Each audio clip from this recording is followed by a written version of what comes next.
Vamos a continuar viendo las características microscópicas del riñón con la parte de la nefrona.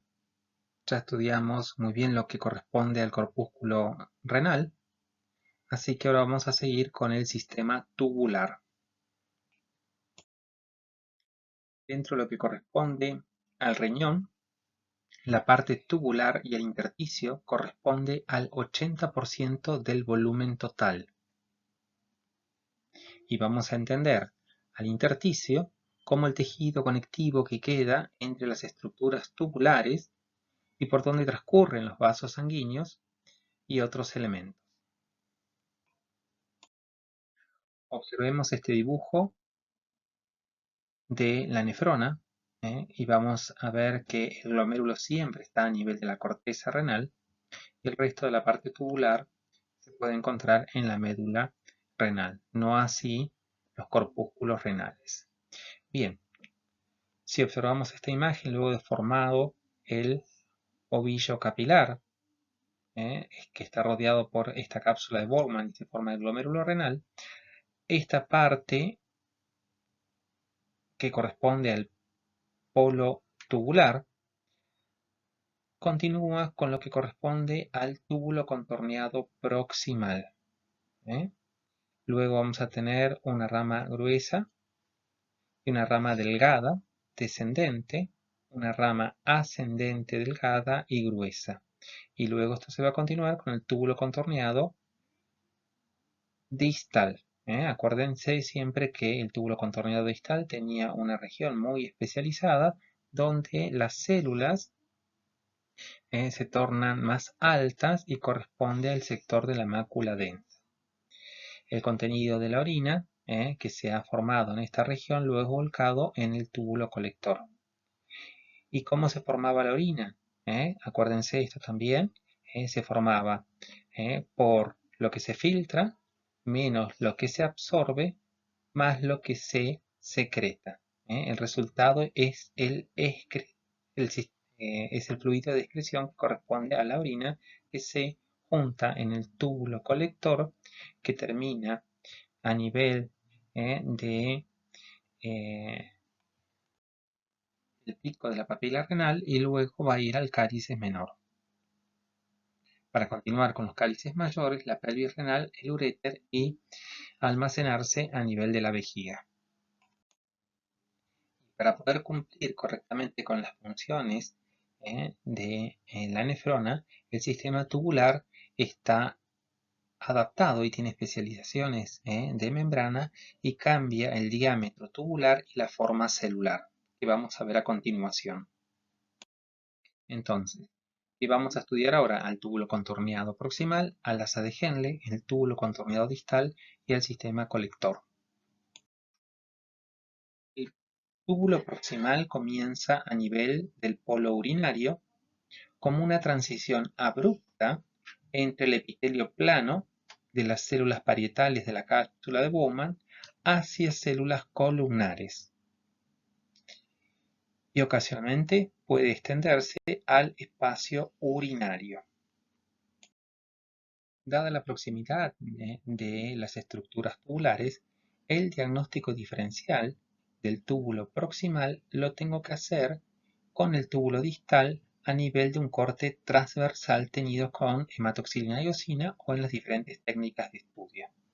Cuando yo observo un túbulo proximal en una sección transversal, voy a observar que esta célula tiene característicamente un ribete en cepillo que le van a permitir esa capacidad que tiene de máxima absorción. Acuérdense que en esta región es donde se produce el filtrado más importante del sistema tubular. El citoplasma es más acidófilo, el diámetro de la luz es menor y tiene esta forma estrellada y tiene menor cantidad de núcleos. Fíjense que los núcleos son redondos, pero están distribuidos dispersamente. Acuérdense que como esto corresponde a un epitelio, siempre está rodeado de la membrana basal. Bien, cuando yo observo el túbulo contorneado distal, voy a observar en la luz que no tiene ribete en cepillo. es menos acidófilo el citoplasma, tiene mayor diámetro luminal, con una luz circular característica y mayor cantidad de núcleos en la estructura tubular. Vemos esta imagen donde vemos estructuras tubulares cortadas transversalmente o longitudinalmente, teñidas con una técnica de Paz. Acuérdense que la técnica de Paz nos daba una coloración magenta a nivel de las membranas basales, pero también tiende a teñir las estructuras especializadas de la superficie de las celulares, como por ejemplo son las microvellosidades de este ribete en cepillo. Entonces yo miro esta estructura, voy a ver que tiene una tinción Paz positiva en la parte apical, un citoplasma ligeramente eosinófilo, los núcleos están distanciados y la membrana basal de asiento. Y la luz, fíjense que irregular. Todas estas estructuras corresponden a túbulo contorneado proximal.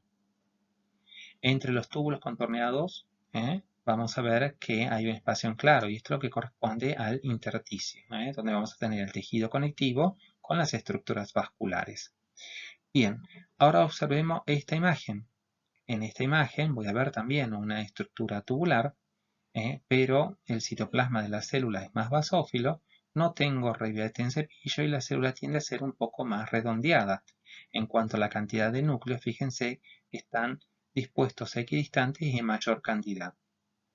Entonces podemos diferenciar este túbulo de este otro. Esto corresponde a un túbulo contorneado distal y esto corresponde a un túbulo contorneado proximal en secciones transversas y en secciones longitudinales. Observemos esta imagen teñida con hematoxilina y eosina, donde vemos diferentes estructuras tubulares cortadas en forma transversal y en forma parcialmente longitudinal u oblicua. Podemos apreciar en estas estructuras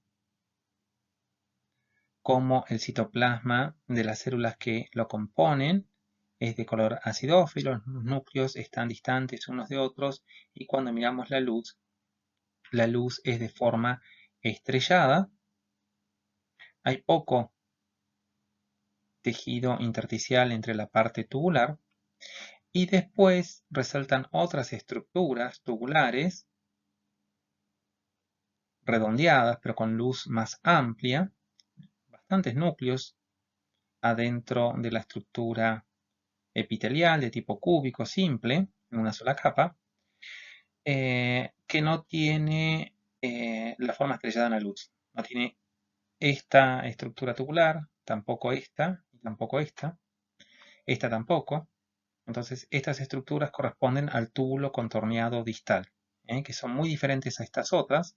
Fíjense que el citoplasma es diferente, este es más basófilo, este es más acidófilo, y la densidad nuclear es mucho menor y la luz es estrellada. Bien, observemos esta imagen, que también tiene muchas estructuras tubulares cortadas transversalmente. Y vamos a ver que hay diferencias. Acá observamos esta imagen y fíjense cómo la luz es estrechada, el citoplasma es eosinófilo y los núcleos están distantes unos a otros. Esta otra también.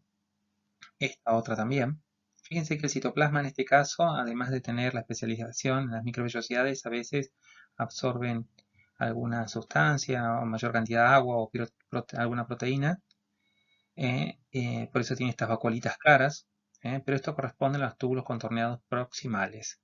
Estas otras estructuras, fíjense que tiene la luz redondeada y núcleos en mayor cantidad de densidad y un citoplasma un poquitito más basófilo. Estos corresponden a túbulos contorneados distales. Si nos vamos a la parte medular, vamos a ver que encontramos dos tipos de túbulos que son bien diferentes.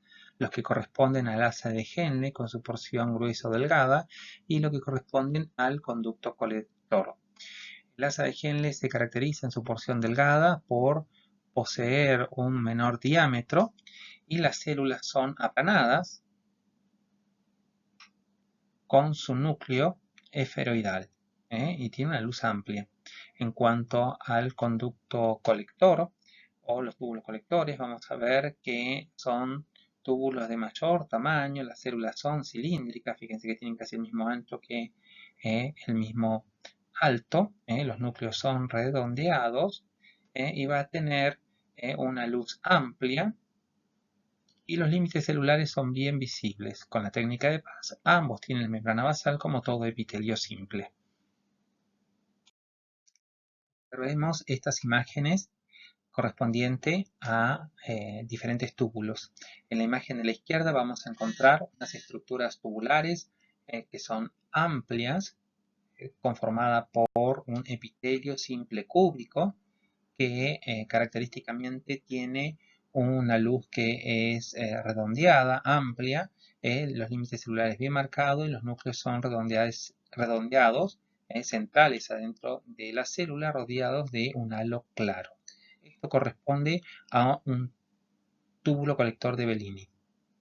Después vamos a encontrar otras estructuras, como esta otra, esta otra o esta otra, que corresponden a las secciones transversas de las ramas delgadas de Henle. Vamos a ver que el epitelio es aplanado, por eso vemos escaso citoplasma. ¿Y cómo diferenciamos esto, por ejemplo, de un capilar? Porque los capilares tienen glóbulos rojos y elementos sanguíneos. Y los túbulos, cuando está conservada la función renal y no hay ningún tipo de injuria, vamos a ver que solamente tiene fluido. Y el intersticio entre los túbulos, fíjense que se hace más evidentes. En la imagen de la derecha podemos apreciar nuestros famosos túbulos contorneados proximal. Fíjense, esta es una técnica de Paz que pone en evidencia la acidofilia de la región del ribete en cepillo, que es la zona de absorción. Y además se denota muy bien la membrana basal de este epitelio, también que es cúbico simple. Este es un corte histológico teñido con azul de toluidina y donde vemos secciones longitudinales de unas estructuras tubulares que están tapizadas por un epitelio simple cúbico, fíjense mismo alto que ancho, con los núcleos redondeados centrales y un aclaramiento central. Observen la luz, que es amplia, que no es estrellada y denota que corresponde esto a un túbulo colector. Entre ambos túbulos vamos a encontrar el intersticio con algunos fibroblastos, puede haber algún que otro elemento leucocitario cuando hay algún tipo de inflamación. Y vamos a buscar también la presencia de estructuras vasculares y los túbulos asociados de la misma región que corresponden al asa de Henle. Acá tenemos el corte histológico, longitudinal o transversal de lo que corresponde a los túbulos colectores de Bellini.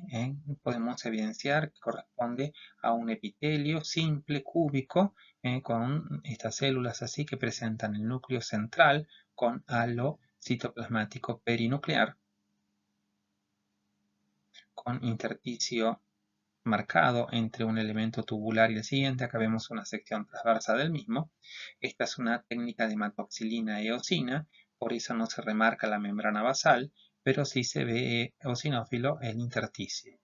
La imagen de la derecha corresponde a una técnica tenida con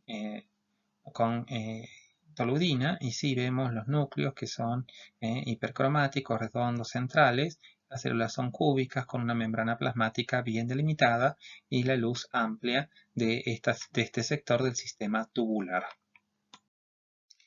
Tenemos una técnica de tricrómico de Masson que solo nos permite evidenciar en esta región, porque no hay incremento del tejido colágeno, las estructuras epiteliales que corresponden al túbulo colector, que son células cúbicas, acá un poquito más alta, pero acá se ven bien, con el núcleo redondeado central, el aclaramiento perinuclear, la amplia luz en el mismo, y un poquitito más arriba vemos estas estructuras también tubulares, cortadas en forma longitudinal o en forma transversal, que corresponde al asa Henle delgado. Fíjense cómo las células son epiteliales. Es un epitelio plano simple con el núcleo abombado hacia el interior. Esto no es una estructura vascular porque no tiene eritrocitos en su interior. ¿Y cómo hacemos vuelta para ver si estamos en corteza o médula? Primero busco la presencia de corpúsculos renales. Si tengo corpúsculos renales, yo estoy 100% seguro que eso corresponde a corteza renal. Ahora, si no los encuentro claramente, en la parte de la corteza renal los túbulos se encuentran apoyados uno contra otros, virtualmente sin intersticio, pero en la médula están separados por grados variables de intersticio, que es más abundante en la médula profunda. Bien, ahora veamos nuevamente la estructura del corpúsculo renal para hacer hincapié en el aparato yuxtaglomerular. Observemos este dibujo del corpúsculo renal y de sus elementos.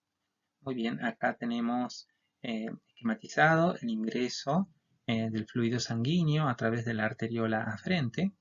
Luego recuerden que hace un ovillo de capilares que están sostenidas por células mesangiales y que están rodeadas por los podocitos, que son las células de la capa visceral de la cápsula de Bowman. Por fuera vamos a tener a la hoja parietal de la cápsula de Bowman, que son células aplanadas. Es un epitelio simple que apoya sobre la membrana basal. Todo esto conformaba el corpúsculo renal. El fluido sanguíneo, una vez que se filtraba en este espacio, a través de la membrana de filtración, queda en el espacio urinario y es liberado hacia el túbulo contorneado proximal. Bien, el líquido que queda dentro de los capilares sale por la arteriola eferente y que iba a dar irrigación al resto del sistema tubular que corresponde a la nefrona. Bien, pero observando esta imagen podemos ver que íntimamente a esta región vamos a encontrar al túbulo contorneado distal, que en esta región va a tener una especialización de sus células que se hacen más altas, se hacen cúbicas, y va a corresponder a la mácula densa. Hay otros elementos celulares que se encuentran acá, que son las células del aparato yuxtaglomerular. Estas células, que son las células yuxtaglomerulares, algunas van a corresponder a células que son células musculares lisas, que se encuentran rodeando a la arteriola aferente, y otras células de tipo mesangiales. Podemos observar que hay algunas de estas que tienen gránulos en su interior que corresponden a las células yuxtaglomerulares de la arteriola glomerular aferente. Estos tres elementos constituyen una unidad que corresponde al aparato yuxtaglomerular y va a dar la regulación del volumen sanguíneo de filtración adentro del glomérulo. Es así que estas células que se encuentran aquí en la mácula densa son sensibles al contenido iónico y al volumen de agua que continúa fluyendo a través del túbulo. Entonces, si disminuye el volumen, es detectado por estas células que provocan señales moleculares para que las células yuxtaglomerulares secreten renina. Y la renina es un componente fundamental del sistema renina-angiotensina-aldosterona que regula la presión arterial y el volumen sanguíneo a nivel del organismo. Muy bien, acá tenemos otro dibujo muy bonito del corpúsculo renal. Vemos el ovillo glomerular con la cápsula de Bowman con sus dos capas, la parietal y la visceral. Las asas capilares que se originan de la arteriola eferente, y vamos a ver cómo está esquematizado en esta imagen que estas células próximo al ingreso del glomérulo se transforman en unas células más redondeadas a cúbicas que corresponden a las células yuxtaglomerulares. En este esquema no están esquematizadas las células mesangiales extraglomerulares, pero sí está dibujada a la parte de la mácula densa, este sector especializado del túbulo contorneado distal. Acuérdense que esos elementos, el en la parte del túbulo contorneado distal, esta mácula densa, junto con las células juxtaglomerulares que vienen de la arteriola glomerular y las células mesangiales extraglomerulares conformaban toda una unidad que denominábamos aparato juxtaglomerular. Es muy lindo el esquema, pero vamos a ver qué pasa en una sección histológica. Bien, acá tenemos una imagen histológica donde vemos a nuestro corpúsculo renal, donde se puede apreciar la presencia del ovillo capilar. Fíjense que es lobulado, eh, y por fuera vamos a encontrar la hoja parietal de la cápsula de Bowman, la hoja visceral que estaba pegadita a los capilares, y vamos a encontrar una región que es por donde ingresa la arteriola aferente, pero no se identifica muy bien en los cortes histológicos. Pero esta región vamos a ver que es un poco más celular y esto corresponde al aparato yuxtaglomerular. Esta región, fíjense que hay una alta densidad nuclear y es una estructura tubular. Esto corresponde al túbulo contorneado distal, que en este lugar corresponde al sector de la mácula densa. Por lo tanto, estas células que estamos viendo acá pueden corresponder a las células yuxtaglomerulares y las células mesangiales extraglomerulares. Uno podría hacer una técnica de inmunohistoquímica, utilizar microscopía electrónica para ver si las células tienen gránulos o no, que son los gránulos de la secreción de renina. En el otro extremo y opuesto al polo vascular vamos a encontrar al polo tubular. El polo tubular estaba conformado por el túbulo contorneado proximal, donde podemos ver muy bien esta transición entre el epitelio plano simple de la cápsula de Bowman y este epitelio que es de tipo cúbico, citoplasma acidófilo, luz media estrelladita y los núcleos que están separados.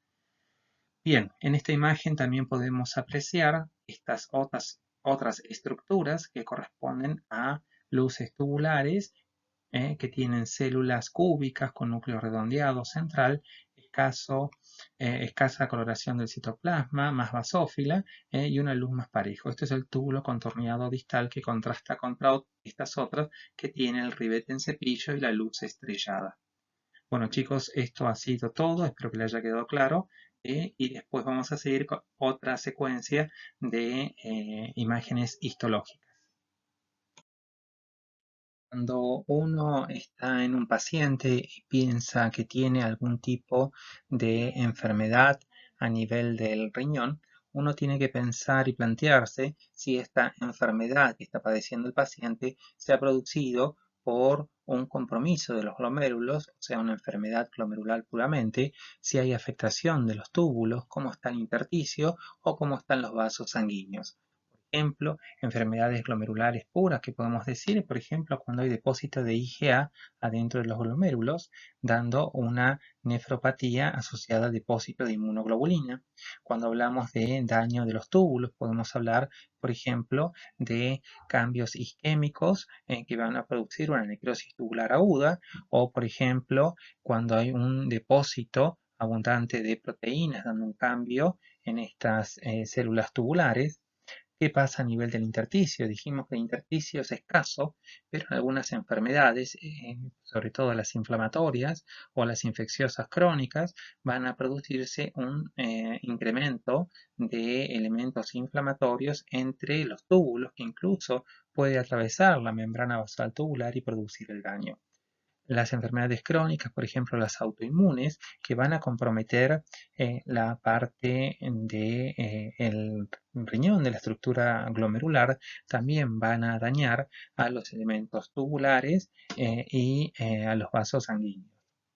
En cuanto a los vasos sanguíneos, nosotros podemos ver que la afectación del riñón puede darse por compromiso de los grandes vasos, por ejemplo, una placa aneurismática en la arteria renal, o puede dañarse la microvasculatura. Y cuando hablamos de la microvasculatura, tenemos que pensar en aquellas enfermedades de compromiso sistémico que pueden afectar al riñón en forma secundaria, por ejemplo, la diabetes, el lupus o enfermedades propias del glomérulo renal.